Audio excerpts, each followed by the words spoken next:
தென்காசி மாவட்டம் கடையம் அருகே மேற்கு தொடர்ச்சி மலை சார்ந்த பகுதியில் சித்தர்கள் வழிபாடு செய்து சித்த மருத்துவ ஆராய்ச்சிகளில் ஈடுபட்ட புனித ஸ்தலமான தோரணமலை ஸ்ரீ முருகன் கோவில் அமைந்துள்ளது. இக்கோவிலில் 55 ஆண்டுகளாக வழிபாடு செய்து இறைப்பணிகளை முத்துமாலைபுரம் கிராமத்தைச் சேர்ந்த ஆதி நாராயணன் சந்திரலீலா தம்பதியர் மேற்கொண்டு வந்தனர்.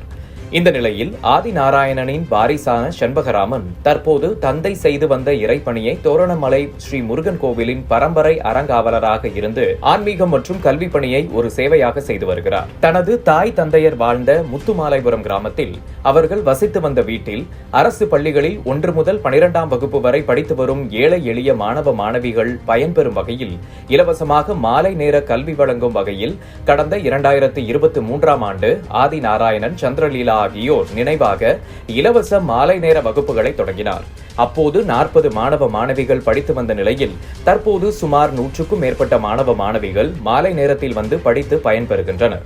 இந்த மாலை நேர வகுப்பில் படித்து வரும் மாணவ மாணவிகள் அனைவருக்கும் இலவசமாக ஸ்கூல் பேக், நோட்டுகள் மற்றும் எழுது பொருட்களும் இலவசமாக வழங்கப்படுகின்றன.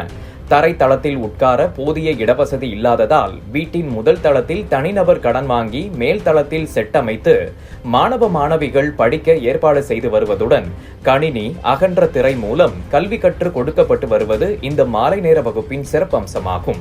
மாணவர்கள் நலனுக்காக செய்து வரும் இதுபோன்ற பணிகள் பலரையும் திரும்பி பார்க்க வைத்திருக்கின்றது. மேலும் இதுபோன்று மாணவர்களை தங்களால் முடிந்த அளவு உதவி செய்து அவர்களின் கல்வி திறனை சிறக்கச் செய்ய வேண்டும் என இந்த சம்பவம் எடுத்து கூறுகின்றது.